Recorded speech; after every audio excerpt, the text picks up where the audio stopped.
안녕하세요. 오늘 중집회를 하는 날이라서 옆에 자리가 많이 비어 있는 것 같습니다. 같이 기도하겠습니다. 천지 만물을 지으시고 모든 만물을 창조하신 하나님 아버지, 하나님의 능력으로 또 우리도 지으시고 특별히 우리에게는 영원히 살 수 있는 영생을 넣어주신 주님 정말 감사합니다. 이 성경을 통해서 영생을 얻게 하시고 이제 이 세상 사는 동안도 이 영생의 복음을 모든 사람에게 증거하게 하신 주님, 그 일을 위해서 우리가 부족하고 연약하더라도 땅끝까지 이 복음을 증거하고 전하도록 늘 주님께서 능력을 주시고 또 함께 하시며 모든 일에 우리 주님의 은혜 가운데 행하심을 더욱 감사드립니다. 이번 주간에도 곳곳마다 많은 하나님의 말씀이 증거되며 복음이 선포됩니다. 아버지 하나님, 하나님의 그 하늘의 뜻이 이 땅에서 이루어질 수 있도록 복음을 통해서 많은 영혼들이 구원을 받아 우리 아버지 하나님께 영광이 되게 하여 주시옵소서. 오늘도 이 말씀을 상고하고자 우리 형제자매님들 이 한자리에 모였습니다. 우리 주님께서 이 천국의 비밀을 또한 저희들에게 열어 더욱 보여주셔서 우리가 이 세상에 사는 동안 주님을 섬기며 형제자매를 사랑하며 이 복음을 증거하고 전하는 본연의 임무에 더욱 충실할 수 있도록 역사해 주시옵소서. 예수 그리스도 이름으로 기도드렸습니다. 아멘. 성경 이사야서 45장을 찾겠습니다. 성경 이사야서 45장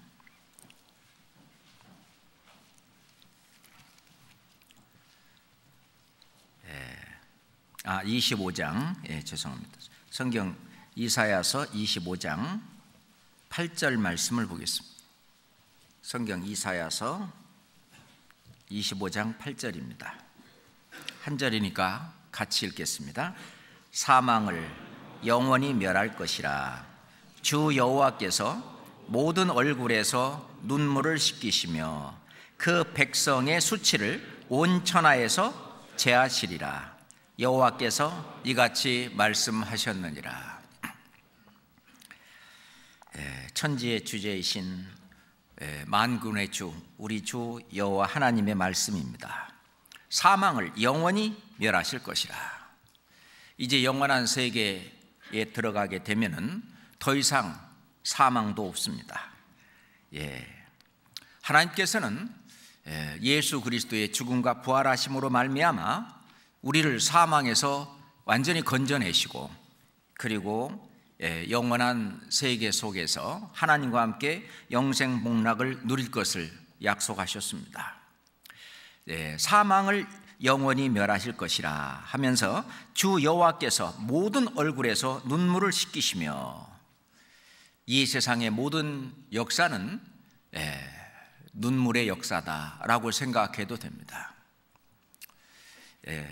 그래서 한많은 그 눈물을 평생 흘리며 살았던 그 여인의 일생을 그 영화에 만들면서 그 영화의 제목이 여자의 일생, 그리고 그 영화를 보면은 처음부터 끝까지 맨 우는 얘기잖아요.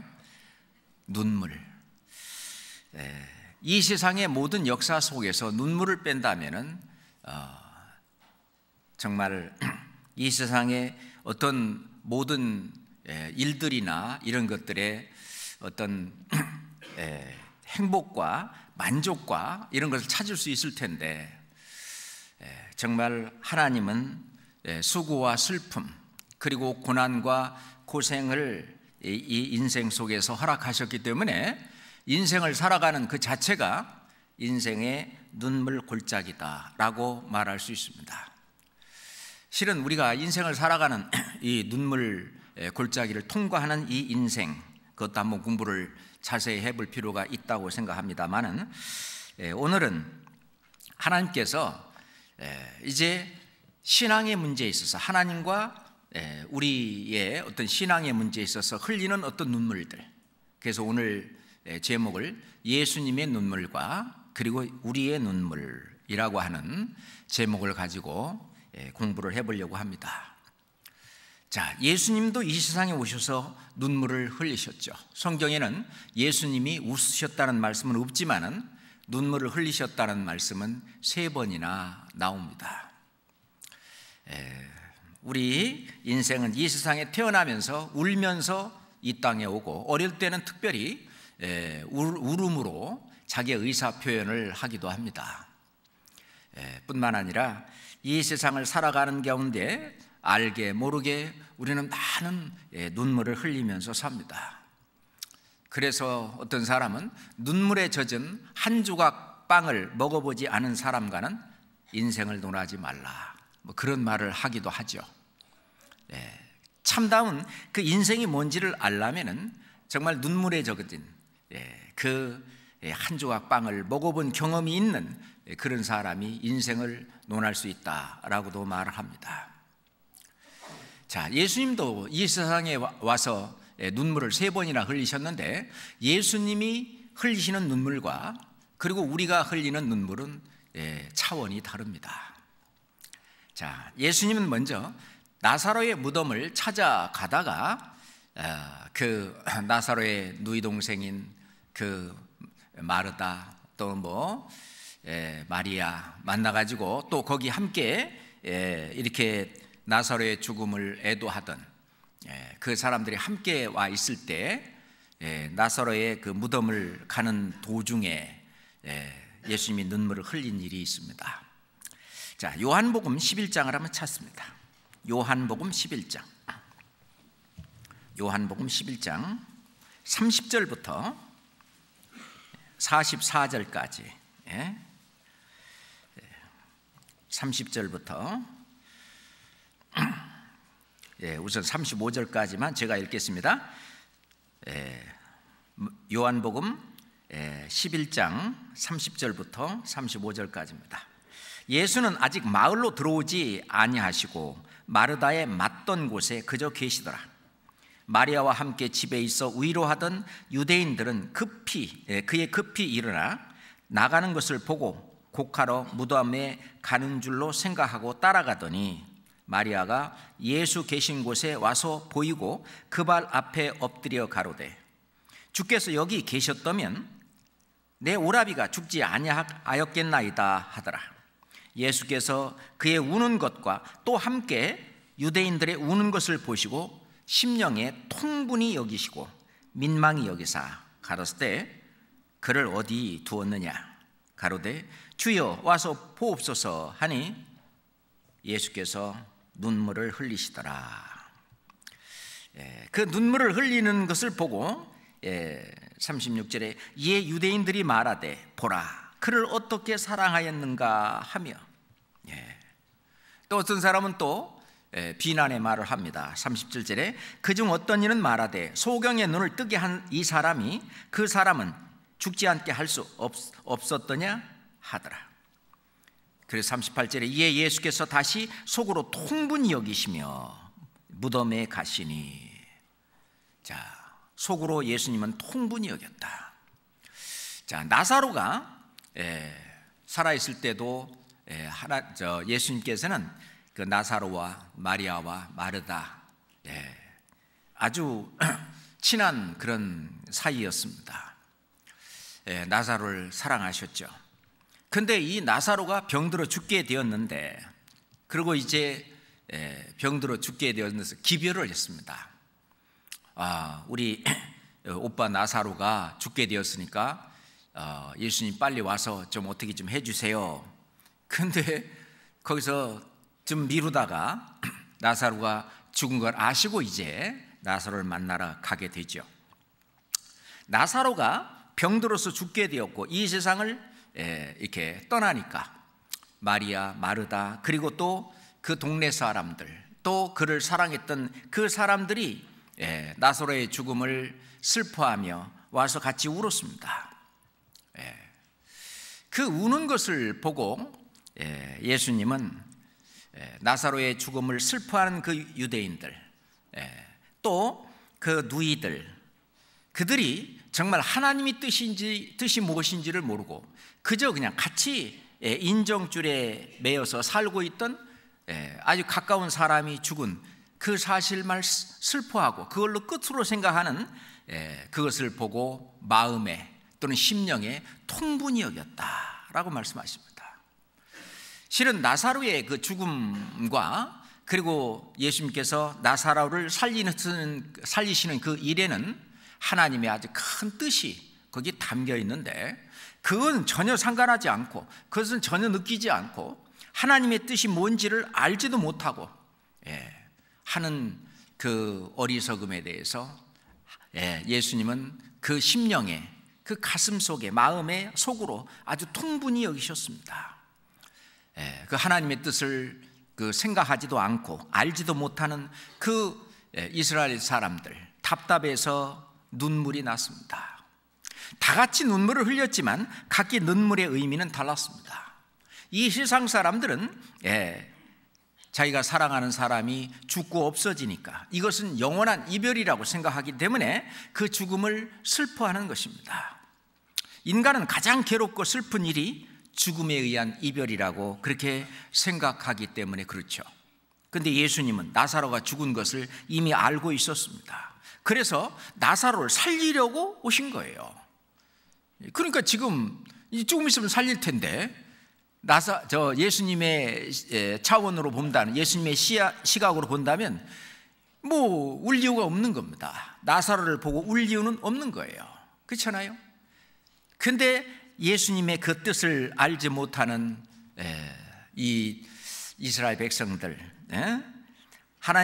예수님께서는 나사로를 통해서, 예수님은 죽은 자를 살리시고 사람을, 죽음과 부활을 그 한 손에 쥐고 있는, 그런 사람을 부활시킬 수 있는 그 어떤 하늘의 일이잖아요. 하늘의 일을 하실 수 있는, 그래서 죽으면 끝이라고 생각하는 소망이 없는 이 세상 사람들에게 소망을 주시려고 하는 어떤 영원한, 지금까지 사람들이 생각하지 못한 아주 새로운 영원한 소망을 주시려고 하는, 그걸 몰랐습니다. 이 세상 사람들은 죽으면 그냥 끝이고 그냥 절망이고, 죽으면 그냥 이 세상에서 모든 일도 한꺼번에 끝나버리고 마는 걸로 이렇게 생각을 하는 것입니다. 우리가 예수 그리스도의 그 구원의 복음을 통해서 우리가 구원을 받고, 그리고 살아가는 우리 사람들은 그 인생을 바라보는 시각이 그냥 이 세상에 코박고 땅의 것만을 추구하며 살다가 죽으면 끝이다 라고 하는 이 세상 사람과는 이 인생의 스케일이 다릅니다. 완전히 예수 그리스도의 마음을 가지고 하나님의 뜻을 알고 있는 우리는 우리의 인생을 그냥 이 세상에서 끝나는 그 인생으로 끝나는 그걸로만 한정하는 것이 아니라 영원한 세상에 이르기까지 인생의 설계를 넓히는 것입니다. 죽음이라고 하는 것이 어떤 영원한 세계로 가는 하는 과정이지 그것이 끝이 아니라는 것을 너무 잘 압니다. 우리가 이 세상에서는 죽는 것이지만은 또 영원한 세계 속에서 영원한 소망을 가지고 영원히 살고 있는 그 소망을 가지고 있었는데, 이 세상 사람들은 그걸 몰랐습니다. 물론 구약 성경에도 나오고 이야기들은 합니다. 그렇지만 실제로 말은 하는 거하고 그들이 실제로 그걸 믿고 있는 거하고는 달랐던 것이죠. 그래서 실은 예수님께서 죽은 지 나흘 된 나사로 앞에 나와서 나사로를 다시 살릴 것이라고 하는 것은 아마 상상하지도 못했을 거예요. 그냥 이제 우리가 그 초상집에 가면은요, 그냥 이렇게 있다가 또 이제 친한 친척이라든지 가족이라든지 누가 오면은 또 그 상주도 또 눈물을 흘리면서 또 그렇게 하는 것처럼 이제 예수님이 오시니까 또 붙들고 또 이제 우는 거예요. 그 인정줄에 완전히 맺어가지고 완전히 절망 속에서 소망이 없는 사람들처럼 그렇게 한 겁니다. 그런 게 뭐냐면은 그 마리아가 하는 얘기가 기껏 예수님을 통해서 예수님에게 아는 게 뭐냐면 만약 예수님이 여기 계셨더라면 내 오라비가 죽지 않았을 거라고 그거는 믿고 있어요. 그거는 알아요. 그러니까 지금 마음속에 어떤 원망이 있는 거예요. 아니 내 오라비가 병들어서 죽게 되었다고 하면 기별을 하면 얼른 오시지 안 오셔가지고 이렇게 내 오라비가 죽고 이제 죽었으니 이제 절망해요. 어떻게 할 수 없어. 이제 슬픔뿐이고 절망뿐입니다. 자, 실제로는 예수님은 나사로가 병들어 죽을 때까지를 실은 기다렸던 것이죠. 자, 1절 봅시다. 요한복음 11장 1절입니다. 요한복음 11장 1절입니다. 어떤 병든 자가 있으니 이는 마리아와 그 형제 마르다의 촌 베다니에 사는 나사로라. 3절 봅시다. 이에 그 누이들이 예수께 사람을 보내어 가로되 주여 보시옵소서 사랑하시는 자가 병들었나이다 하니 예수께서 들으시고 가라사대 이 병은 죽을 병이 아니라 하나님의 영광을 위하며 하나님의 아들로 이를 인하여 영광을 얻게 하려 함이라 하시더라. 예수께서 본래 마르다와 그 동생과 나사로를 사랑하시더니 나사로가 병들었다 함을 들으시고 그 계시던 곳에 이틀을 더 유하시고 그러니까 이틀을 더 기다리신 겁니다. 나사로가 이제 죽고 이제 장사되어 무덤에 들어가기까지 하나님의 영광을 위해서 또는 예수 그리스도의 영광을 나타내는 그 일을 위해서 예수님은 기다렸던 것입니다. 그러니까 그 이제 완전히 나사로가 죽고 난 다음에 예수님은 이제 가자. 우리 나사로가 잠들었으니 깨우러 가자. 그런 제자들이 하는 말이 아니 잠들었으면 일어날 테지요. 뭐 그냥 또 뭐 우리가 거기 깨우러 거기까지 갑니까? 너무 답답하죠. 예수님은. 그러니까 나사로가 죽었다라고 얘기하고 있습니다. 그래서 나사로를 깨우러 가자. 하나님의 차원, 예수님의 차원은 나사로가 죽은 것이 잠잔다. 잠잔다. 그렇게 표현을 하는 거죠. 우리가 구원받고 죽은 모든 사람은 그냥 길게 주무시는 거죠. 나중에 이제 예수 그리스도가 재림해서 공중에 이제 올 때에 순식간에 그 몸이 호련히 신령한 몸으로 변화돼서 영원히 사는 몸으로 깨어납니다. 그렇잖아요? 지금 나사로는 잔다, 잠잔다라고 했어요. 그 23절 한번 봅시다. 23절. 그 마르다를 만나가지고 23절에 예수께서 가라사대 네 오라비가 다시 살리라. 네 오라비가 다시 살아난다. 그러니까 마르다가 가로되 마지막 날 부활에는 다시 살 줄을 내가 아나이다. 나음에 이제 부활할 때 다시 신령한 몸으로 사는 거 압니다. 지금 당장 예수님께서 죽음과 어떤 사망의 권세를 다 쥐고 나사로를 살리러 온 거라는 걸 생각지도 못하는 거죠. 그래서 이제 예수님이 대답이 25절입니다. 예수께서 가라사대 나는 부활이요 생명이니 나를 믿는 자는 죽어도 살겠고 무릇 살아서 나를 믿는 자는 영원히 죽지 아니하리니 이것을 내가 믿느냐 그랬습니다. 나를 믿는 자는 죽어도 살겠고 이 육신이 다시 신령한 몸으로 다시 살아난다 그 말입니다. 무릇 살아서 나를 믿는 자는 영원히 죽지 아니하리니 영생을 얻는다는 것이죠. 예? 그러니까 이 육신도 신령한 몸으로 다시 살고 또 그 살아나는 그것은 영원히 죽지 않는 영생을 얻는다고 하는 이 사실을 네가 믿느냐? 가로되 주여 그러하오이다. 주는 그리스도시요 세상에 오시는 하나님의 아들이신 줄을 내가 믿나이다. 마르다는 마지막 날에는 내 오라비가 다시 살 줄을 제가 압니다 하면서 쭉 대답을 하는데, 많은 예수님이 이 죽음뿐만 아니라 다시 살리시는 그 생명을 살리는 그 능력이 있다고 하는 것은 아마 이론적으로는 알고 있었겠지만은 그것을 자기가 생각지도 못했던 것입니다. 그렇잖아요? 그런데 예수님이 그동안 그렇게 가르치고 또 얘기도 하고 예수님이 어떤 분인지를 그렇게 나타내 보이는데도 불구하고 그리스도라고까지 말을 하면서 그냥 이 세상의 어떤 풍습이나 인습이나 자기 어떤 고정관념에 딱 맺혀져 있어가지고 그걸 알지 못하는 이 어리석은 사람들, 그걸 보고 통분히 여기셨다 그랬어요.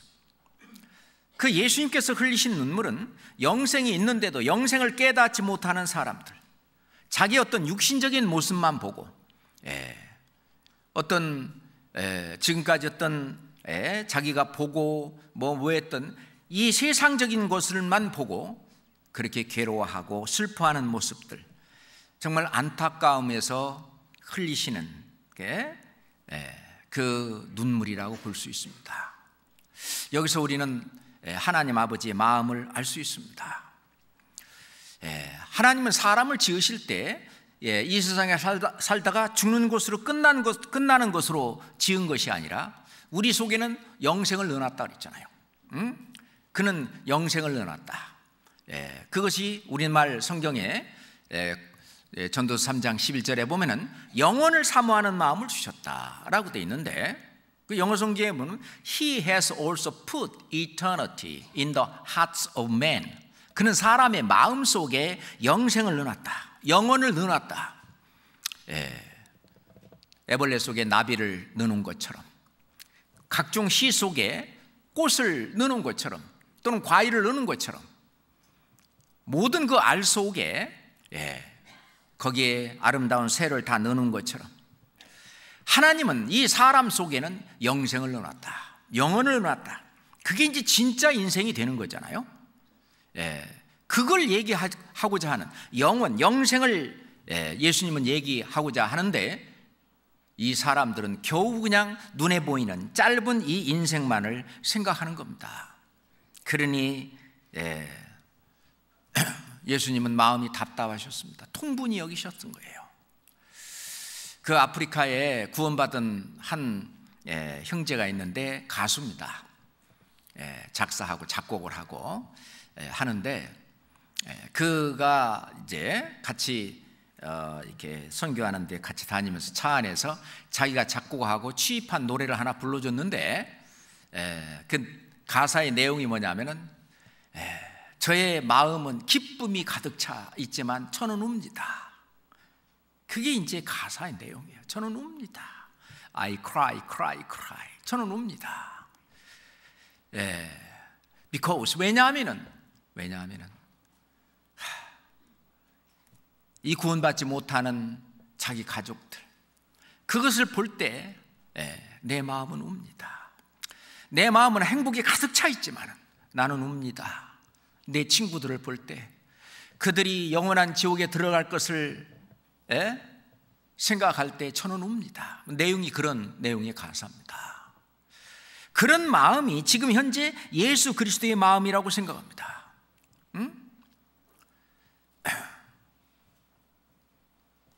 하나님께서는 모든 사람이 다 영생을 가질 수 있도록 구원의 길을 다 만들어 놨는데도 불구하고, 그것보다는 이 세상의 어떤 인습과 생각과 거기에 사로잡혀 그 틀 안에 더 이상 더 하늘의 것들을 바라보지 못하는 그런 것이 안타까운 것입니다. 영생이 있는데도 이 세상 사람들은 영생에 대해서는 관심이 없잖아요. 그러니 예수님이 우는 것처럼, 그 가수 형제가 우는 것처럼 우리도 같은 눈물을 흘립니다. 예? 그 영생을 얻지 못한 자들을 위해서 눈물을 흘립니다. 거듭나는 길이 틀림없이 있고, 구원받아 지옥에서 천국으로 갈 수 있는 그 길이 틀림없이 있는데도 불구하고 그거에 대해서 관심이 없고, 얘기해도 배척하고 하는 그 사람들을 볼 때 우리는 슬퍼하고 괴로워하고 눈물을 흘립니다. 오로지 육신적인 거, 이 세상적인 거, 이 땅의 것만을 추구하는 이 세상 사람들이 결국 나중에는 지옥에서 눈을 뜰 것을 알기 때문에, 우리는 그들을 사랑하기 때문에 그들을 바라보고 웁니다. 예수 그리스도의 마음이 바로 그런 마음입니다. 그 나사로의 무덤으로 가는 길에 마리아, 마르다, 그리고 그 동네 사람들, 함께 갔던 그 사람들은 나사로의 죽음만을 슬퍼하면서 그렇게 울었지만, 예수님은 영생을 바라보지 못하고 부활해서 영원히 사는 그 사실, 복음을 올바로 깨닫지 못하고 알지 못하는 이것을 보고 마음에 통분히 여기시고, 결국은 예수님이 다 살리실 텐데, 하나님께서 다 살리실 텐데 그 사실까지를 깨닫지 못하고 있는 그 사람들을 보고 예수님은 우셨습니다. 아마 구원받은 우리도 그 그리스도의 마음을 갖고 있기 때문에 너희가 그리스도의 마음을 가졌느니라. 그렇기 때문에 우리도 같은 마음으로 구원받지 못한 그 사람들, 이 얘기를 할 때도 관심이 없고 그냥 졸고, 또 오히려 대적하고 있는 그 사람들을 볼 때 우리는 마음으로 울고 실제로 많이 웁니다. 그렇잖아요. 그리고 이제 또 예수님이 또 하나 우는 내용이 성경에 기록되어 있는데, 예루살렘 성을 보시고 우셨어요. 자, 누가복음 19장을 찾습니다. 누가복음 19장 41절부터 44절까지입니다. 누가복음 19장 41절부터 44절까지 천천히 같이 읽어보겠습니다. 가까이 오사 성을 보시고 우시며 가라사대, 너도 오늘날 평화에 관한 일을 알았다면 좋을 뻔하였거니와 지금 네 눈에 숨기웠도다. 날이 이를지라 네 원수들이 토성을 쌓고 너를 둘러 사면으로 가두고, 또 너와 및 그 가운데 있는 네 자식들을 땅에 메어치며 돌 하나도 돌 위에 남기지 아니하리니, 이는 권고받는 날을 내가 알지 못함을 인함이라 하시더라. 가까이 오사 성을 보시고, 지금 이제 예수님께서 입성하실 때 찬송하리로다 주의 이름으로 오시는 왕이여, 하늘에는 평화여, 가장 높은 곳에서는 영광이로다, 호산나 하면서 막 그렇게 소리를 칩니다.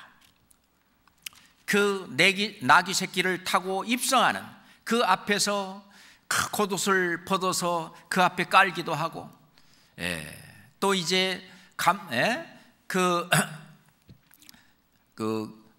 잎사귀, 그 길게 돼 있는 그 잎사귀를 잘라가지고 그 앞에 쭉 깔기도 하고, 어린아이들이 막 소리치고, 그런데도 이제 바리새인들은 그걸 보고 막 책망을 했습니다.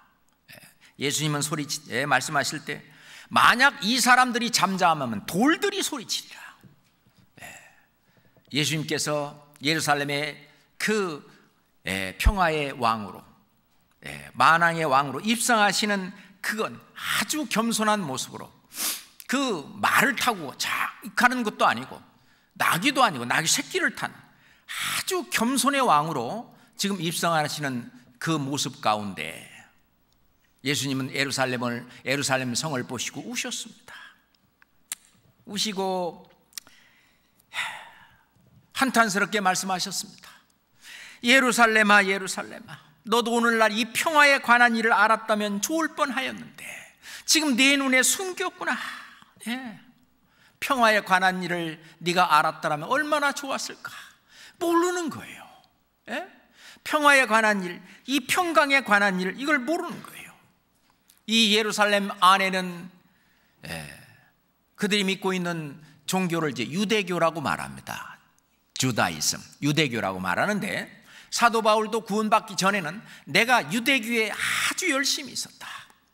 그래서 예수 믿는 사람들을 핍박하고 막 잡아서 옥에 가두기도 하고 핍박자고 아주 포행자였고, 그리고 유대교에 아주 열심히 있어서 다른 사람보다 아주 지나치게 믿었다고 그랬어요.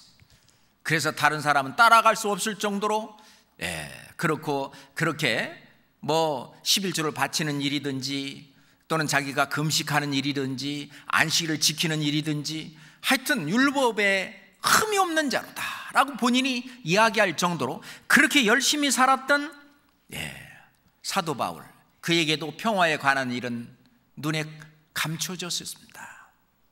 그렇잖아요.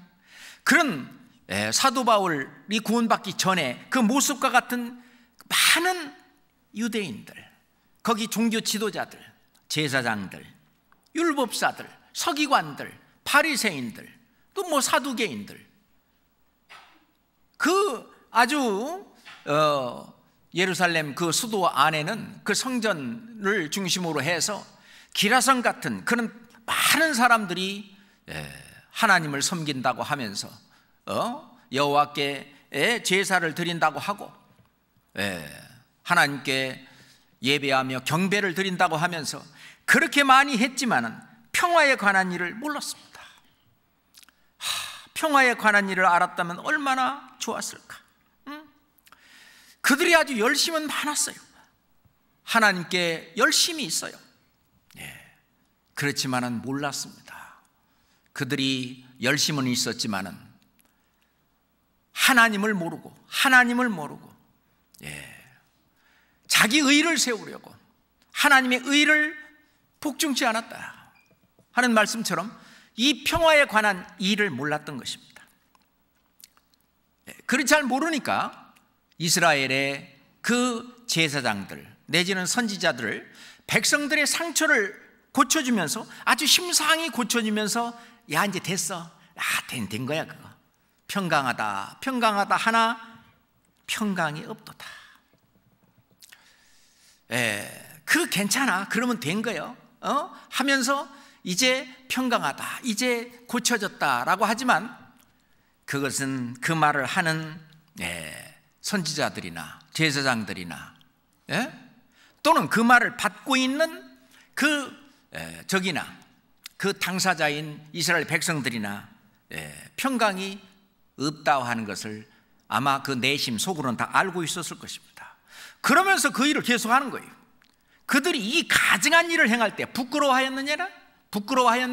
아니라 조금도 부끄러워 아니할 뿐 아니라 얼굴도 붉히지 않았다.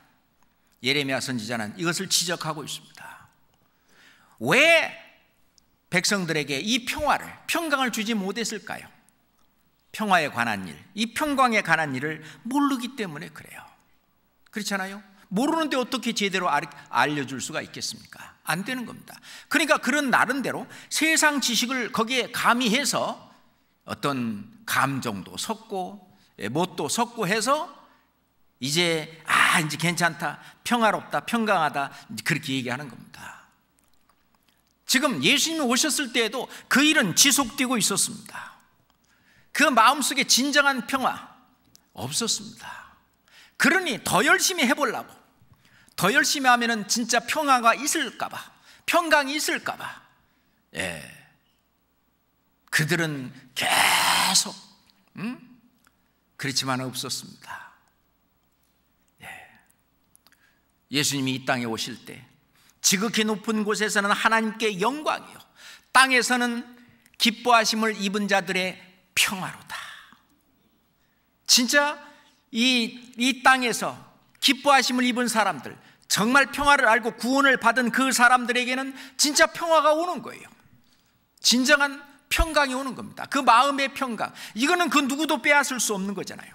그게 하나님이 주시고자 하는 가장 큰 복 중의 복입니다. 그렇잖아요. 아무리 돈이 많아도 늘 불안하고 그게 평화가 없잖아요. 평강이 없잖아요. 아무리 명예가 있고 사람들에게 많이 알려진 그런 사람이라도 어떤 일로 인해서 불안하고 괴로워하고 그 마음 속에 큰 불안이 있고, 그 평화가 없고 평강이 없잖아요. 그 자체가 마음속이 진짜 지옥입니다. 그걸 견디지 못하니까 자살하는 거예요. 진짜 참평화, 그것이 인생을 살아가는 큰 힘인데, 그잖아요. 자신감이고 자기 자신의 어떤 자긍심이고 자존감이고, 그러니 아주 자신 있게 이 세상을 헤쳐나갈 수 있는 힘이 되는, 그게 주님이 주시는 큰 축복입니다.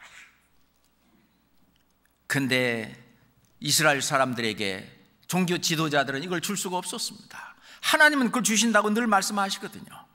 자, 시편 29장 봅시다. 시편 29장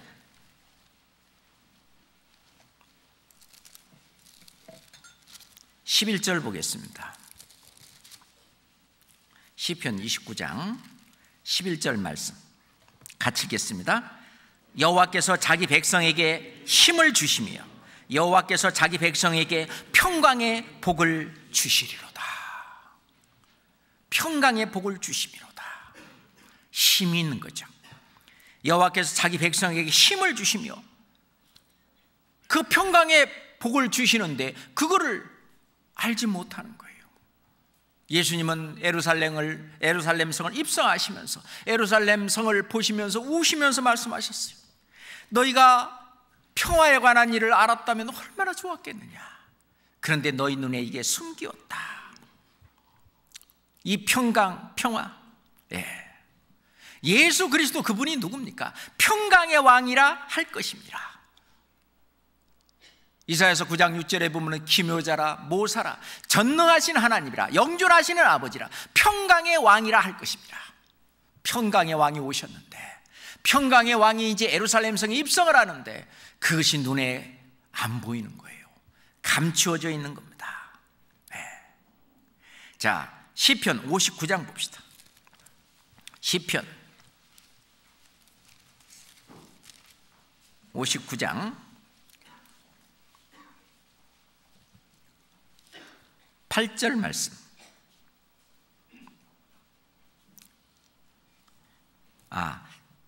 시편 이사야서, 제가 잘못 찾았나 보네. 이사야서 59장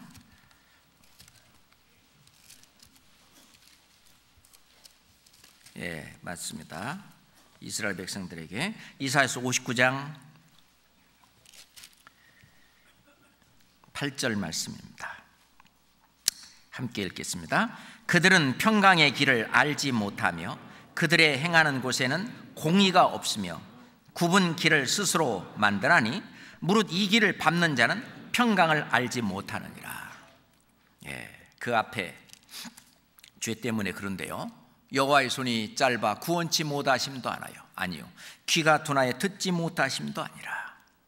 이 죄 문제를 해결하지 못한 이스라엘 백성들, 결국은 손이 피가 묻고 발과 손가락 그리고 혀와 모든 그 일상생활 속에서도 계속 죄가, 그 죄인 구원받지 못한 이 사람들은 평강의 길을 알지 못했다. 알지 못하고 공의가 없고 그리고 무릇 이 길을 밟는 자는 평강을 알지 못하느니라. 그렇습니다. 평강, 평화, 영어로는 peace 같은 뜻입니다. 그런데 평강의 왕이 입성합니다. 부활하신 예수님은 이제 제자들이 있는 그 앞에 이 유대인들을 두려워해서 모인 곳에 문을 잠가놓고 그러고 있는데 갑자기 한가운데 예수님이 나타나셨어요. 그리고 하시는 첫 말씀이 너희에게 평강이 있을지어다. 평강의 왕이 오셔서 그 평강의 길을 전부 닦아놓고 이제 평강을 주시는 거죠. 평강은 뭐 때문에 평강이 없냐? 이 죄 때문에 평강이 없는 거잖아요. 그래서 죄 문제를 해결하기 위해서, 죄 사함을 위해서 예수 그리스도께서 구약 성경에 예언되어 있는 것처럼 채찍에 맞고 찔리고 상하고, 그리고 여호와께서는 우리 무리의 죄악을 그에게 담당시키셨도다. 우리의 죄를 담당하시고 그 모든 죄값을 치르신 주님. 그리고 이제 그 한 영원한 제사를 들으시고 하나님이 그 제사를 받아주셨다는 확실한 믿을 만한 증거로 신령한 몸으로, 썩지 아니할 몸으로 다시 부활해서 나타나셨어요. 자, 이제 너희에게 평강이 있을지어다. 진정한 평화, 그 마음의 평화가 있다. 평화가 있다. 진정한 마음의 평화. 그래서 우리 목사님이 그 전도 집회한 그 앞에 책의 이름도 하나님이 주시는 그 평화. 그 평화라고 하는 것은 구원받아야만 이루어지는 거예요. 평강에 관한 일, 평화에 관한 일을 알았더라면, 다시 말해서 예수 그리스도를 통해서 구원받아 얻는 그 평화를 너희가 그걸 알았더라면 좋았을 텐데, 네 눈에 그것이, 너희들 눈에 그것이 숨겨져 있다. 그것은 자기 나름대로는 아주 열심히 있고, 그리고 자기 의로 어떤 열심히 해서 천국에 가보려고 하는 율법의 행위로, 또는 자기들의 생각대로 하여튼 평강을 찾아보려고 했던 유대인들, 이스라엘 백성들을 보고 우셨습니다. 그러니 하나님이 예수님께서 위에를 아래로 보고 그 보는 그 차원의 눈물은 우리 보통 사람들이 흘리는 눈물의 차원과는 완전히 다른 것입니다. 또 한 번 예수님이 우시는 그 내용이 겟세마네 동산에서 그 밤새도록 기도하시면서 그때 흘렸던 눈물이 있습니다. 제자들에게 내 마음이 심히 고민하여 죽게 되었으니 너희는 여기 머물어서 나와 함께 깨어 있으라. 그 제자들은요 피곤하고 그 예수님의 속을 모르는 거예요. 그냥 그 옆에서 그냥 계속 졸려갖고 자는 거예요. 와서 또 기도하시다가 오셔서 깨우고, 예수님은 아버지여, 만일 내가 마시지 않고 이 잔을 내게서 지나갈 수 없거든 아버지의 원대로 되기를 원하나이다. 그렇지만 할 수만 있다면 이 잔을 내게서 지나가게 하옵소서. 그러나 내 원대로 마옵시고 아버지의 원대로 되기를 원하나이다. 육신을 가지고 오신 우리 예수님은요 완전하신 하나님이시지만 또한 우리와 같은 완전하신 사람이셔요. 그러니까 찔리면 아파요. 하루 종일 물을 안 드시면은요 목이 마르시다니까요. 피곤하면은요 주무셔야 돼요. 쉬셔야 돼요. 배고프면은요 드셔야 돼요. 우리와 같은 이 육신을 또 가지고 있는 완전하신 사람이셔요. 근데 사람은요 이런 어떤 십자가의 그 순환을 이제 날이 새면은 자기가 받을 이 십자가의 순환을 예수님은 뻔히 알고 있는 거예요. 그것을 알고 있기 때문에 더욱 이 육신이 고통스러운 거예요. 만약 모른다면은 그냥 그렇지만은 예수님은 그걸 다 알고 계셔요. 그래서 이 육신을 쳐서 하나님의 그 말씀 앞에, 하나님의 뜻 앞에 굴복시키는 그 기도 가운데 밤새도록 아주 간절한 그런 기도를 했습니다. 아버지요, 가능하시다면 아버지는 모든 것이 가능하시오니 이 잔을 내게서 옮기시옵소서. 그러나 내 원대로 마옵시고 아버지의 원대로 하옵소서. 이거를요, 마태도 마가도 누가도 이 성경에 이 내용을 자세히 다 기록하고 있습니다. 그것은 온 인류를 구원하는 그 대사, 큰 일, 대사를 행하셨도다. 그 대사를 앞에 두고 자기의 육신을 굴복시키고 자기 육신을 하나님의 뜻에 복종시키는 육신과 하나님의 뜻과의 어떻게 보면 큰 씨름이라고도 볼 수 있습니다. 그렇지만은 예수님은 그 하나님의 뜻에 자기를 전부 굴복시켰습니다. 그렇잖아요. 성경 빌립보서 2장 7절 8절 보겠습니다.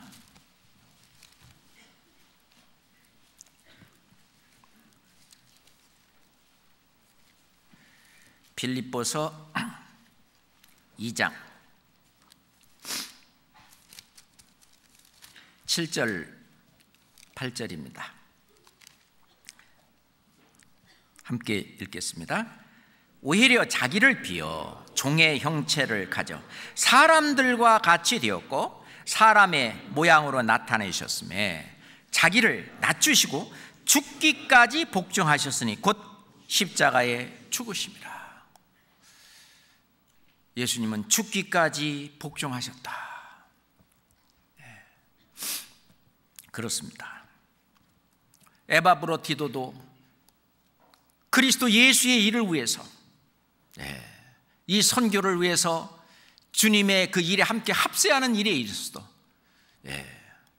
그 죽기에 이르는 그 병에 걸렸다 할지라도 죽음을 불사하고 하나님의 뜻에 복종하는 내용이 빌립보서에 나옵니다. 그렇잖아요?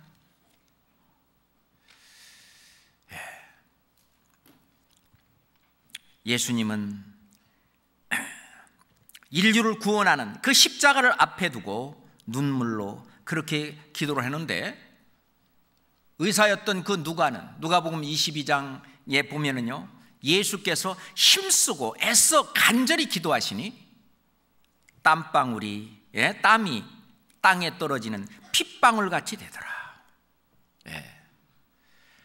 너무나 간절하고 너무나 그 하나님 앞에 자기 자신을 그 바치는 그것이 그 간절하기 때문에 이 피가 땀방울 속에까지 들어가서 결국은 땀과 함께 섞여서 그 피가 나오는, 그걸 뭐 혈안증이라고 하던가요? 그렇게까지 간절히 기도하시는, 그때 눈물로 하나님 앞에 그 자기의 소원을 올렸다 그랬습니다.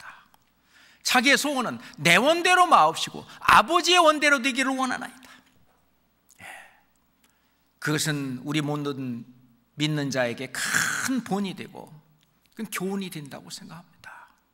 그 말씀에 얼마만큼 순종하고 복종했느냐에 따라서 우리가 신앙이 얼마만큼 성장했는가를 가름해 볼 수도 있습니다.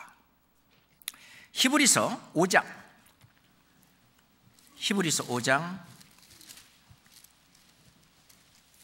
7절입니다.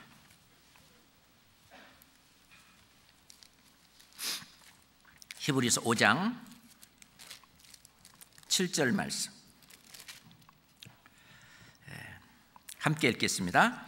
그는 육체에 계실 때에 자기를 죽음에서 능히 구원하실 이에게 심한 통곡과 눈물로 간구와 소원을 올렸고 그의 경외하심을 인하여 들으심을 얻었느니라. 하나님은 그 기도를 들으셨습니다. 온 인류를 구원하는 온 인류 앞에 눈물로 예수님은 기도를 올렸고 그때 우셨습니다. 온 인류를 구원하는, 나를 구원하는 그 문제 앞에 예수님은 우셨습니다. 그렇잖아요? 그러니까 예수님이 흘리신 그 눈물은 우리 사람들이 뭐 슬퍼서 또는 아파서 억울해서 또는 화가 나서 그렇게 우는 눈물하고는 완전히 다르다고 볼 수 있습니다. 우리가 이 세상을 사는 그 자체가 눈물 골짜기잖아요. 구원받은 사람들도 하나님은 이 눈물 골짜기를 통과하는 것을 허락하시고, 그렇지만은 우리가 신앙 속에서 흘리는 여러 종류의 눈물이 있습니다. 오늘은 신앙에 관련되는 눈물에 대해서 우리 생각을 해보는데, 그러면 예수님은 이렇게 세 가지, 그 세 번의 그 눈물을 흘리셨다고 성경에 말씀하고 계시는데, 우리가 흘리는 눈물은 무엇일까요? 우리가 먼저 죄사함에 대한 죄사함, 그 구원에 대한 감사의 눈물이 있습니다. 어떤 분은 너무 기뻐서 흘리는 그 눈물이 있잖아요. 그죠? 우리가 전도 집회 때 죄에 대한 말씀을 들을 때 우리가 어떠한 죄인이었다는 것을 더욱 깨닫으면서 그 죄에 대한 말씀 들으면서 눈물을 흘리시는 분도 있어요. 그건 구원을 안 받아서가 아니고 이러한 죄인인 나를 구원하신 예수 그리스도를 바라보는 거예요. 그러면서 그 나를 구원하신 주님, 이런 나를 구원하셨구나. 이 죄 말씀 들을 때마다 그것이 더 감사함으로 나타나는 거죠. 그렇잖아요? 물론 복음의 말씀을 들을 때 그때 어떤 기쁨의 눈물도 있고 기쁨이 있고, 우리 인생 속에서 나의 일 중에서, 나의 인생의 모든 일 중에 가장 큰 일이 내가 구원을 받았다는 것입니다. 그게 하나님 보실 때 나를 구원하신 일, 인류를 구원하신 십자가의 일이 대사고, 나에게는 내가 구원받으면서 천국 갈 수 있게 되었다는 그 사실을 내가 깨달은 그것이 이 세상에 사는 일 중에서 가장 큰 일이거든요. 가장 큰 일이에요.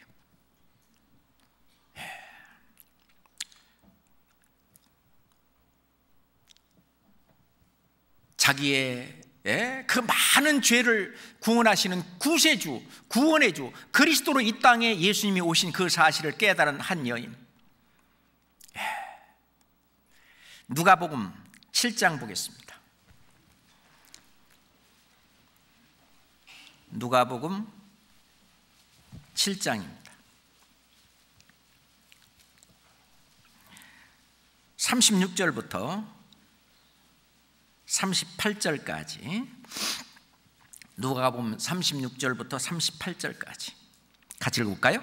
한 바리새인이 예수께 자기와 함께 잡수시기를 청하니, 이에 바리새인의 집에 들어가 앉으셨을 때 그 동네에 죄인인 한 여자가 있어 예수께서 바리새인의 집에 앉으셨음을 알고 향유 담은 옥합을 가지고 와서 예수의 뒤로 그 발 곁에 서서 울며 눈물로 그 발을 적시고 자기 머리털로 씻고 그 발에 입 맞추고 향유를 부으니, 이런 일이 있어요. 어느 한 바리새인이 예수님을 초청을 했습니다. 그 집에 들어가서 앉았는데 그 동네에 한 죄인인 여자, 그 예수 그리스도를, 예수님을 알아봤습니다. 그래서 아주 향유를 담은 그 옥합을 가지고 와서 그 옥합을 깨고, 그 향유, 그 옥합 속에 들어있는 향유를 발에 붓고, 그리고 눈물을 흘리면서 그 머리털로, 자기 머리털로 그 눈물을 흘리고, 그 흘리는 눈물을 또 머리털로 발을 씻기고, 그걸 이제 다른 사람들이 이제 본 거예요. 만약에 예수가 선지자라면 저 여자가 어떤 여자인 줄 알 거라고, 동네에서 아주 소문난 그러났던 죄인이라고. 무슨 일을 했는지는 우리가 잘 알 수 없겠지만은 하여튼 사람들이 볼 때 죄인인 것을 다 아는 그런 여인이었던 것 같습니다. 예수님이 이제 비유를 들어서 얘기합니다. 어떤 요즘 말하면 고리대금업자, 채권자죠. 고리대금업자가 있는데 빚을 줬는데 한 사람한테는 500데나리온을 줬고 또 한 사람한테는 50데나리온을 빚을 줬다. 근데 둘 다 갚을 능력이 없어서 불쌍해가지고 둘 다 안 갚아도 된다고 탕감을 해줬다. 누가 더 많이 이 채권자한테 내 돈을 빌려준 그 사람한테 와서 누가 더 많이 감사하겠느냐, 누가 더 고마워하겠느냐? 그거야 물론 많이 빚을 탕감받은 사람이겠죠. 그렇다. 이 여인도 나는 네 집에 들어왔을 때 내 발에 너는 입 맞추지도 않고 향유도 뭐 하지도 않고 그랬는데 이 여인은 참 큰 눈물을 흘리고 향유를 갖다 붓고 너는 내게 발 씻을 물도 안 줬는데 그 향유, 그 비싼 향으로 내 발을 부어서 씻기고. 이 여인이 흘리는 눈물은 예수 그리스도께서 내 죄를 위해서 오신 메시아 그리스도인 걸 알았던 것입니다. 그 감사의 눈물, 그렇잖아요. 자기의 모든 것을 다 바쳐도 아깝지 않는 그 감사의 눈물, 우리한테도 그건 있습니다. 처음에 어떤 사람은 빙긋 웃고 마는 사람도 있고, 그렇죠? 어떤 사람은 아주 그냥 기뻐갖고 완전히 입이 그냥 귀에 걸리는 사람도 있고, 어떤 사람은 그냥 묵묵한 사람도 있고, 뭐 여러 가지가 있겠지만 그래도 그 마음 속에는 그 기쁨이 있고 예수 그리스도께서 해주신 그 사랑에 그걸 점점 더 알아가면 알아갈수록 우리는 눈물이 나는 겁니다. 그렇잖아요. 우리는 인간이기 때문에, 인격체이기 때문에, 인격을 가진 사람은 지정의가 있어요.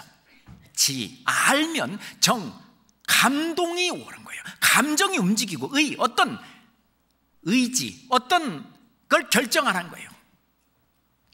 그러니까 예수 그리스도께서 나를 위해서 구원하신 그 대사, 그거를 점점 알면 알수록 마음의 감동은 더 커지고 심해지고, 그러니 이제부터는 나를 위해서 사는 것이 아니라 나를 위해서 죽었다가 다시 사신 자를 위해서 사는 내 인생의 어떤 표대가, 내 인생관이, 가치관이 달라지고 그런 의지가 생기죠.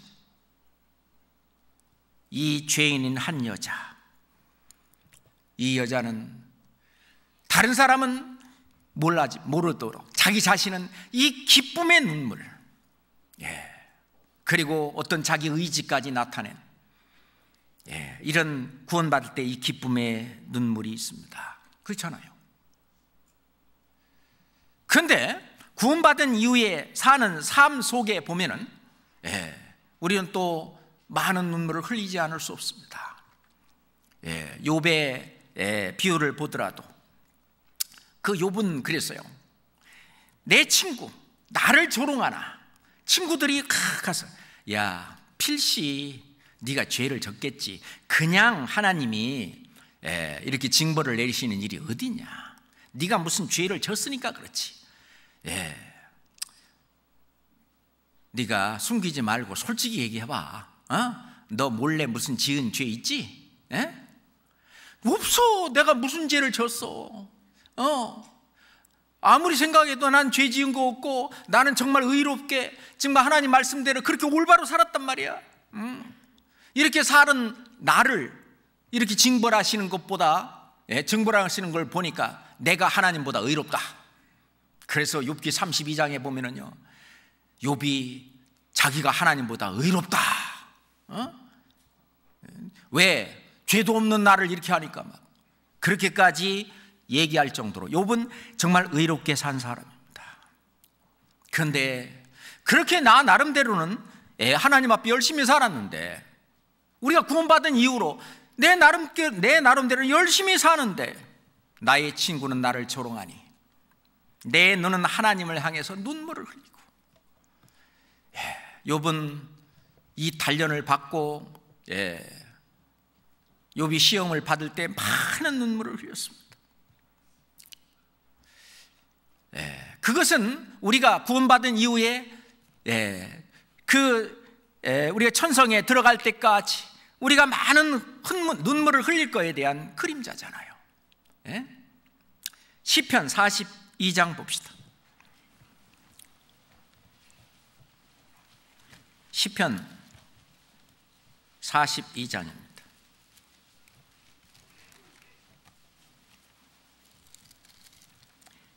1절부터 3절까지 같이 읽겠습니다.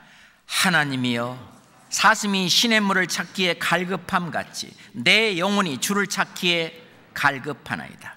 내 영혼이 하나님 곧 생존하시는 하나님을 갈망하나니 내가 어느 때에 나아가서 하나님 앞에 배울고, 사람들이 종일 나더라 하는 말이 네 하나님이 어디 있느뇨 하니 내 눈물이 주야로 내 음식이 되었도다. 사람들은 종일 계속해서 조롱하는 거예요. 뭐 네가 하나님 믿는다면 믿는다고 그렇게 뭐 세상 사람들하고 달리 그렇게 똑별나게 그렇게 해야 되냐 하면서 우리가 직장 생활을 할 때 많이 당하는 일이잖아요. 그죠? 이런 억울함의 눈물, 하나님을 진짜 말씀 그대로 믿는다고 하는 그 이유 때문에 어떤 미움을 받아서 직장에서나 또는 사회에서나 어떤 불이익을 당하거나 억울함을 당하는 그런 때에 하늘을 향해서 흘리는 눈물들이 있잖아요. 그렇죠? 그 눈물들, 물론 하나님이 나중에 우리 주 예수께서 다 그 눈물을 씻겨주는데, 그런 일이 없는 사람은 나중에 예수님이 씻겨줄 눈물이 없다는 겁니다. 예수님이 그 눈에서 눈물을 다 씻기실 때, 그때 아마 큰 영광 가운데 정말 큰 그래 내가 잘했다, 그런 어떤 승리의 계가가 더욱 나올 거예요. 그렇잖아요? 뿐만 아니라 우리가 구원받은 이후로 이 인생 골짜기를 걸어갈 때 흘리는 많은 눈물들이 있잖아요. 시편 84장 봅시다. 시편 84장입니다. 이건 순례자의 시편이다고 불리울 만큼 실은 철로역정, 그러니까 하나님의 그 천성에 들어갈 때까지 사람들이 걷는 그 일들을 쭉 얘기하고 있는데요. 오늘은 그 5절부터 6절까지 여기만 같이 한번 잠깐 보겠습니다.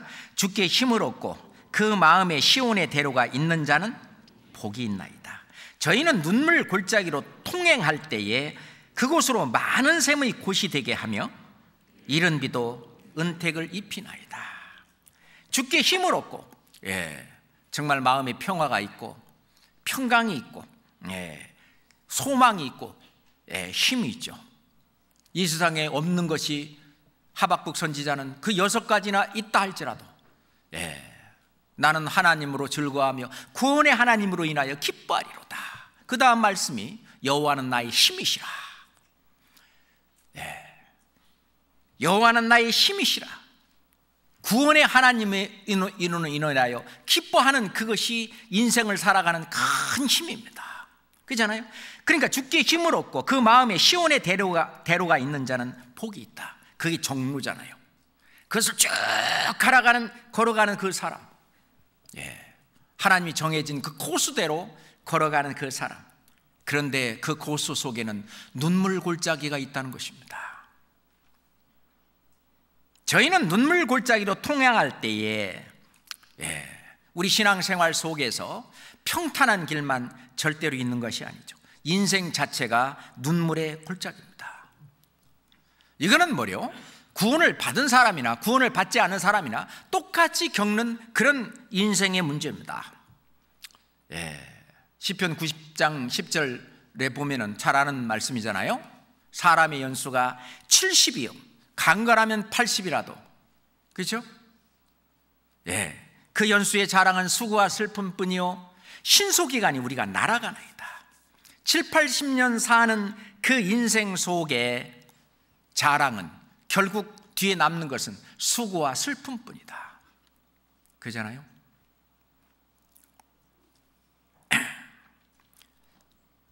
그건 전부 눈물 골짜기라고 말할 수 있어요. 인생에서 흘리는 그 수고와 고생과 고난의 눈물들이 다 있습니다. 그것이, 그 눈물이 정말 하나님을 향해 있을 때 그것은 값진 눈물이 될 거예요. 그렇지만은 그 눈물이 겨우 자기를 위한 눈물, 자기를 위해서 받는 어떤 고난과 어떤 이기적인 그런 거라면은 아마 그 눈물은 이 세상 사람들이, 구원받지 않은 사람들이 흘리는 눈물과 별반 다를 게 없을 것입니다. 다윗은 항상 주를 바라보며 주님을 향해서 살아갔습니다. 그 혹독한 단련의 어떤 눈물들, 사울에게서 도망치면서 1, 2절로 유리하면서 굴 속에서 자기도 하고,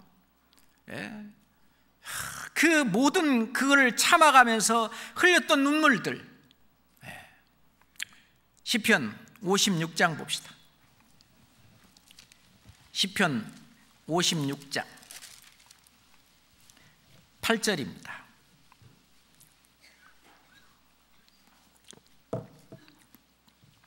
같이 읽읍시다. 나의 유리함을 주께서 계수하셨으니 나의 눈물을 주의 병에 담으소서. 이것이 주의 책에 기록되지 아니하였나이까. 우리가 나의 유리함을, 내가 일일전리 정처 없이 정말 방황하는 것, 주께서 다 계수하셨고 이 눈물을, 나의 눈물을 주의 눈물병에 다 담아 놓으시고, 그리고 우리가 구원받은 이후에 신앙생활하는 모든 삶을 말라기서 3장 16절에 있는 것처럼 주의 기념책에 다 기록했다. 그렇잖아요. 이 사울에게서 10년간 이 도망 다니면서 얼마나 많은 눈물을 흘렸을까요? 그렇잖아요. 그렇지만은 그 주님의 약속을 바라보고, 오로지 나의 소망은 주께 있나이다. 주님을 바라보고 계속해서 그 모든 시련을 전부 몸으로 감당하며 흘렸던 그 눈물들, 우리에게도 강도는 다르지만 혹독한 시련의 눈물들이 있는 것입니다. 그것을 외면하고 그런다면은 주의 기념책에 기록될 수 없겠죠. 주님이 계수하시는 그 눈물병에 담기지 않을지도 모릅니다. 그렇죠?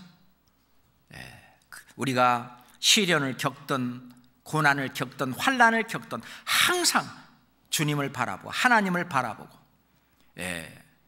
그 흘리는, 주님께 흘리는 그 눈물, 값진 것이라고 볼 수 있죠. 그리고 실은 죄로 인해서 어떤 하나님의 징계를 받는 가운데에서 흘리는 고통의 눈물도 있습니다. 그 시편 39장 봅시다. 시편 39장 11절 12절 봅시다. 시편 39장 11절 12절 함께 읽을까요? 주께서 죄악을 견책하사 사람을 징계하실 때에 그 영화를 좀먹은같이 소멸하게 하시니 참으로 각 사람은 허사뿐이니이다. 여호와여, 나의 기도를 들으시며 나의 부르짖음에 귀를 기울이소서. 내가 눈물 흘릴 때에 잠잠하지 마옵소서. 대저 나는 주께 객이 되고 거류자가 됨이니 나의 모든 열조 같으니이다. 여호와여, 나의 기도를 들으시며 나의 부르짖음에 귀를 기울이소서. 압살롬의 반역 때문에 맨발로 도망갔던 그 다윗이 그것을 생각하며 이 시를 썼습니다. 주께서 죄악을 견책하사 사람을 징계하실 때 그 영화를 좀먹음같이 소멸하게 하시니 왕에서 그냥 하루아침에 도망가는 도망자의 신세가 되어버리고 말았습니다. 사람은 진실로, 각 사람은 허사뿐이다. 자기가 지었던 그 죄로 인해서 하나님이 주시는 어떤 징계인 줄 알고 그 징계에 대한 고통의 눈물. 시편 80장 5절 보겠습니다. 시편 80장 5절입니다.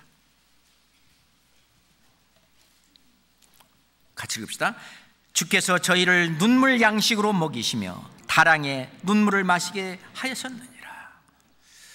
그 눈물은요, 실은 1절부터 쭉 내용에 보면은 북이스라엘이 멸망을 당하고 그리고 이제 그 아시리아에게 아주 강하게 그 지배를 받고 하는 그런 가운데 나라가 완전히 망하고 그런 가운데 그 북이스라엘 그 백성들이 그 눈물을 흘리면서 그 징계를 받는 그 내용입니다.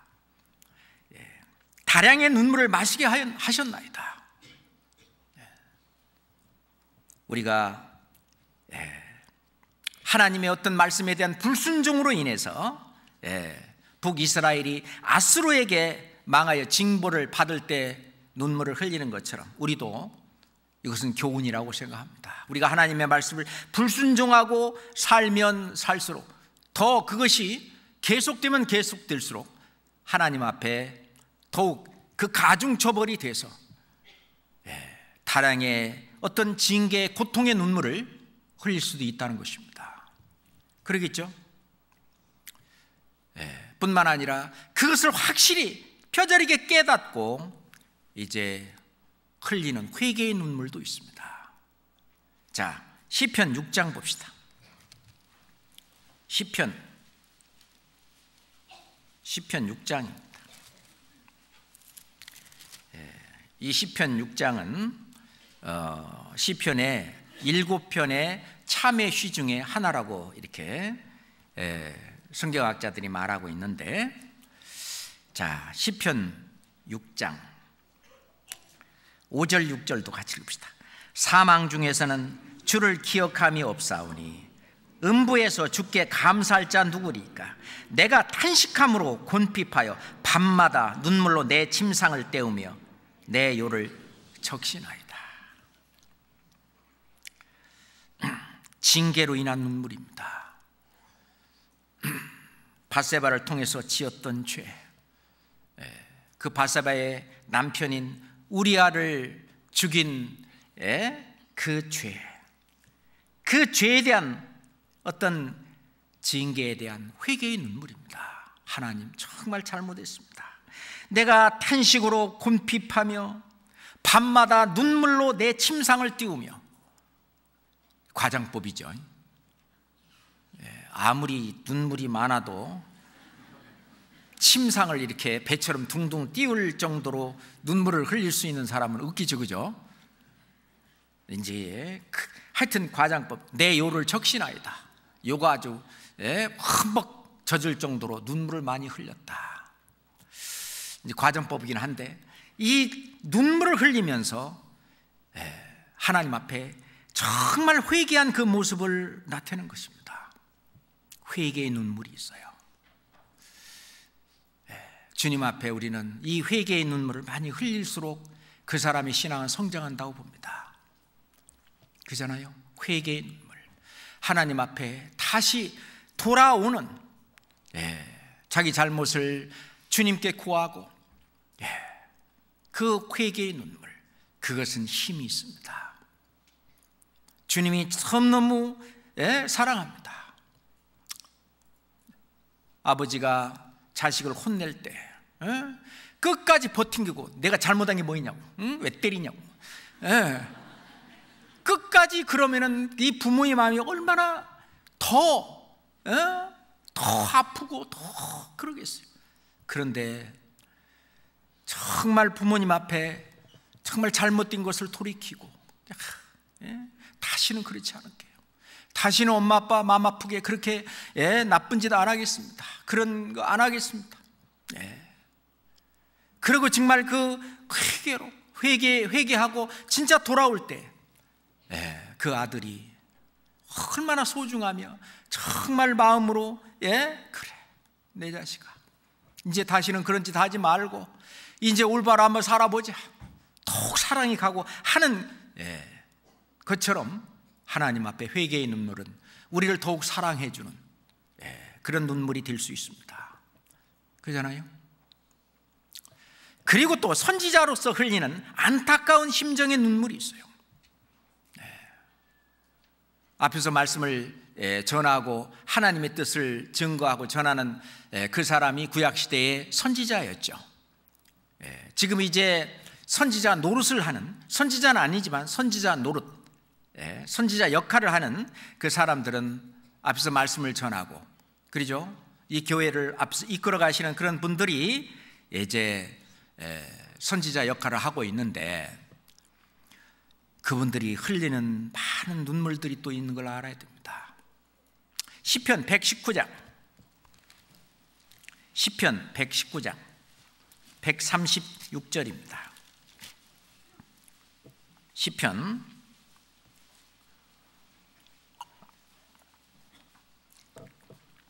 119장 136절입니다. 함께 읽을까요? 저희가 주의 법을 지키지 아니하므로 내 눈물이 시냇물같이 흐르나이다. 이건 두 가지로 생각할 수 있죠. 구원받지 않은 사람들이 주의 법을 지키지 않는 것은 구원받지 않는 것입니다. 구원받지 않는 사람들에게 말씀을 전할 때 그 말씀을 받아들이지 않고 끝내 대적하고 뭐 하는 걸 볼 때 속에서 눈물이 나죠. 그리고 또 구원받은 사람들이 하나님 말씀대로 살지 않고 자기 생각대로, 자기 뜻대로, 제 마음대로 이 세상과 결탁해서 사는 그 모습을 볼 때 또한 눈물이 납니다. 그 대표적인 선지자가, 눈물의 선지자 예레미야입니다. 예레미야는 유다가 멸망당하기 전부터 얼마나 많이 이 바벨론에게 멸망당할 것을 얼마나 많이 얘기했습니까? 그렇지만은 거짓 선지자들은 괜찮다고, 이 유다가 앞으로 더 잘 될 거라고 이 거짓 예언을 하고, 그런데 예레미야는 눈물로 호소했습니다.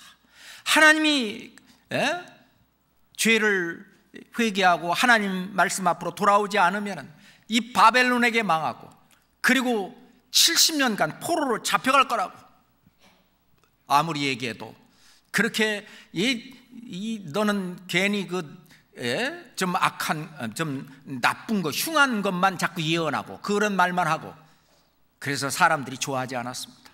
제사장들이, 율법사들이, 서기관들이, 뿐만 아니라 백성들까지도. 그래서 그냥 깊은 우물 속에 막 가둬놓기도 하고 막. 예레미야는 계속 울었습니다. 얼마나 울었는지 눈물이 너무 많이 나서 눈이 진물을 정도로. 그래서 예레미야 애가, 5장이라 들은 예레미야 애가를 기록했습니다. 슬프다 하면서 밤새도록 애곡하니 눈물이 뺨에 흐르며,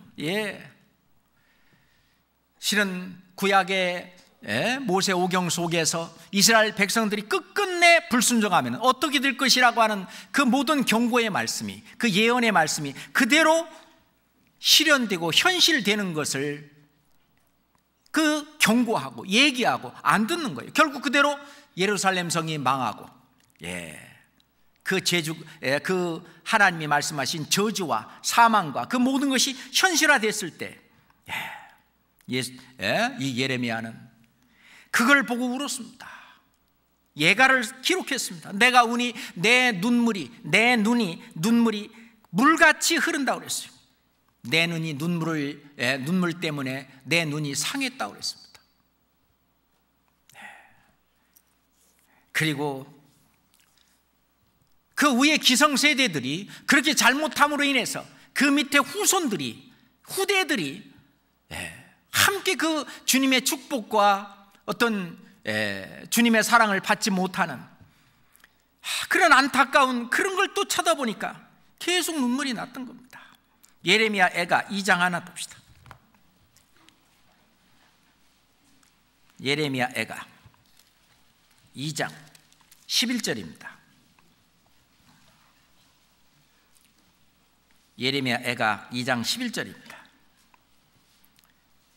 함께 읽겠습니다.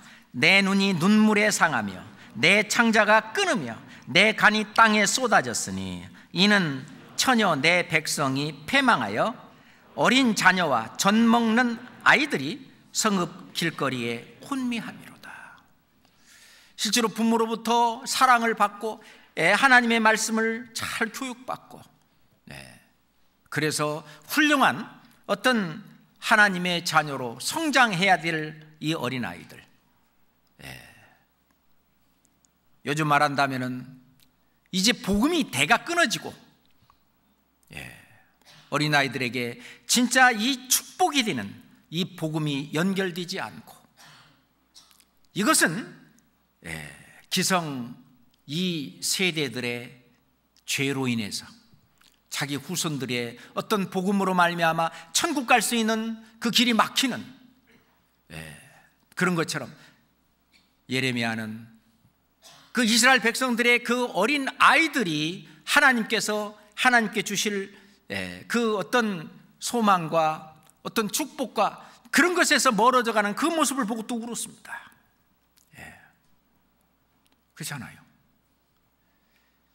우리의 어린 자녀들, 지금 교회 학교에 나가고 있는 그런 어린 자녀들, 그들이 이 커가면서 하나님 말씀 앞에서 또 다시 구원을 받고 정말 훌륭한 하나님의 자녀로 성장해서 이 복음을 이어받고, 그래서 계속해서 이 복음이 증거되는 그 일들은 우리의 큰 책임이라고 볼 수 있습니다. 그러잖아요. 지금 복음이 벌써 1대, 2대, 3대까지 지금 내려가서 있는 그런 상황이다라고 볼 수 있는데, 진짜 우리 교회는 하나님의 큰 축복을 받은 교회라고 생각합니다. 하나님의 사랑이 정말 가득 찬, 우리를 그 연약하고 부족하고 한 우리를 정말 신실하게 여기시고 충성되게 여기셔서 하나님의 성령의 역사를 거두지 아니하시고, 이 성령이 우리와 함께 역사해서 그 수직 전도죠.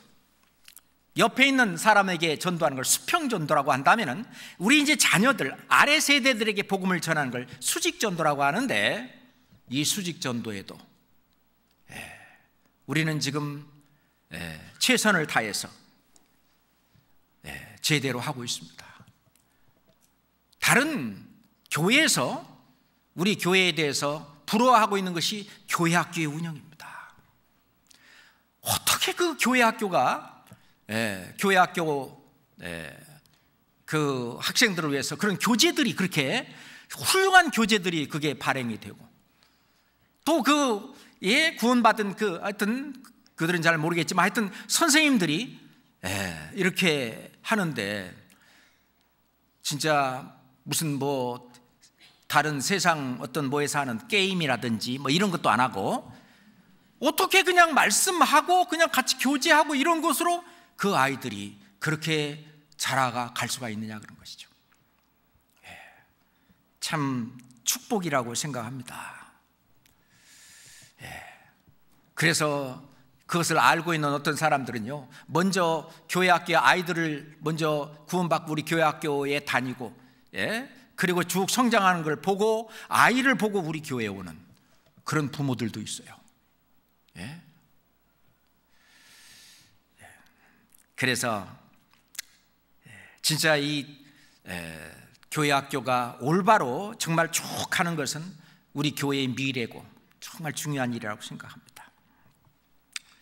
그리고 이제 또 하나 있다면 우리가 잘 아는 대로 전도의 눈물이죠. 우리가 너무너무 잘 아는 말씀 시편 126장 5절, 눈물을 흘리며 씨를 뿌리는 자는 기쁨으로 거두리로다. 그죠?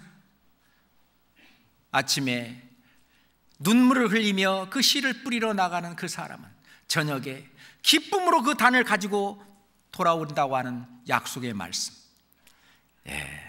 이 복음을 전하는 그 속에는 눈물이 있습니다. 복음을 전하는데도 눈물이 있고, 그리고 또 구원받은 사람들을 올바로 또 키워나가는 그런 목회의 눈물도 있어요. 사도 바울은 사도행전 20장 31절에 에베소 교회를 3년 동안 목회하시면서 그때 이제 장로들을 불러서 얘기할 때 내가 3년이나 밤낮 쉬지 않고 눈물로 각 사람을 훈계하던 것을 기억하라. 3년이나 밤낮 쉬지 않고 눈물로 각 사람을 훈계하던 것을 기억하라. 실은 목회는 실제로 그 눈물로 이루어집니다.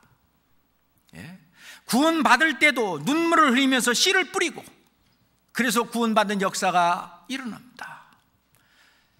그리고 또 각 사람을 훈계하고 키우는 이 속에서도 눈물로 이루어지는 겁니다.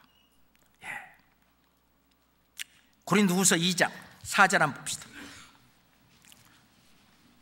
고린도후서 2장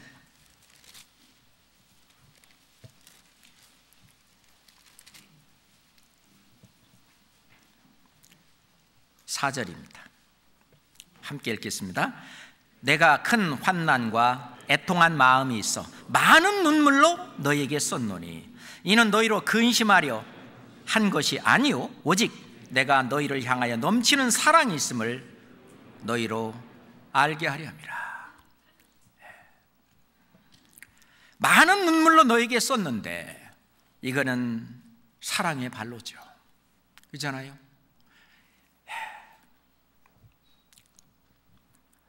빌립보 성도들에게도 내가 여러 번 너희에게 말하였거니와 이제도 눈물을 흘리며 말하노니, 빌립보 성도들에게도 빌립보서 속에 사도 바울은 기록했습니다. 이제도 눈물을 흘리며 말하노니. 그렇습니다.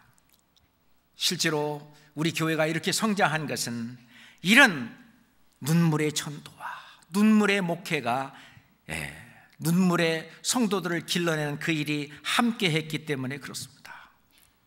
사도 바울은 그 많은 핍박과 환난과 고난과 그 고통 가운데에서도 만약 누가 약하면 내가 약하지 아니하더냐, 만약 누가 실족하게 되면 내가 애타하지 않더냐.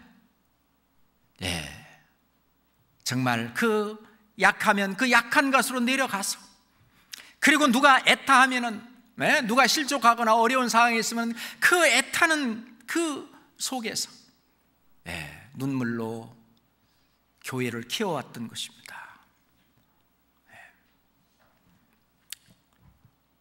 실제로 우리 교회 안에서 이 신앙과 관련된 이런 많은 눈물들이 있어요. 이 눈물들, 사도 바울이 밤낮 3년이나 그 에베소 교회를 할 때, 그 목회할 때 흘렸던 그 눈물, 뭐 3년만 흘렸겠습니까? 그 에베소 교회만 사랑하고 다른 데는 안 왔겠어요? 예레미야 선지자처럼 그 애타하고 그 약한 가운데서 우리 교회는 이렇게 성장해 왔던 것입니다. 이것은 예수님이 흘리신 그 차원의 눈물에서 눈물에서 그 예수 그리스도의 마음이 함께 전수돼서 같이 같은 마음으로 나오는 거죠. 그렇잖아요. 이제 사망을 영원히 멸하고 주 여호와께서 모든 얼굴에서 눈물을 씻기시며 이제 우리가 천국에 들어가게 되면, 우리가 요한계시록 7장이나 21장 그 말씀에 하나님은 자세히 기록했어요. 하나님께서 저희 눈에서 모든 눈물을 씻어 주실 것이미로다. 저희 눈에서 모든 눈물을 씻어 주실 것이다. 그리고 21장, 계시록 21장에 보면은 모든 눈물을 그 눈에서 씻기심에 자, 그래서 우리는 주님이 씻어 주실 눈물이 있는 것이 당연합니다. 그렇잖아요. 이거는 사랑의 발로에서 자연스럽게 나오는 눈물이라고 생각합니다. 그래서 오늘은 예수님이 흘리신 눈물과 그리고 우리 그리스도인들이 신앙 가운데서 흘리는 눈물에 대해서 같이 생각을 해봤습니다. 함께 기도하겠습니다. 하나님 감사합니다. 온 인류를 구원하기 위해서 흘리신 그 눈물, 또 구원받은 우리가 흘리는 그 모든 눈물들 주님께서 다 계수하시고 계시고 다 아시고 계시고 주님께서 모든 눈물을 씻겨주신다 하셨습니다. 우리 주님 오시는 그날까지 하는 신앙생활 가운데 흘리는 모든 눈물들 주님 기억하시고 또 씻겨주시옵소서. 이번 주간에 있는 모든 집회, 그 말씀 가운데 우리 주 성령께서 역사하시고 말씀을 듣는 모든 사람들의 마음문을 여셔서 말씀을 깨달아 구원을 받을 수 있도록 역사해 주시옵소서. 예수 그리스도 이름으로 기도드렸습니다. 아멘. 찬송가 403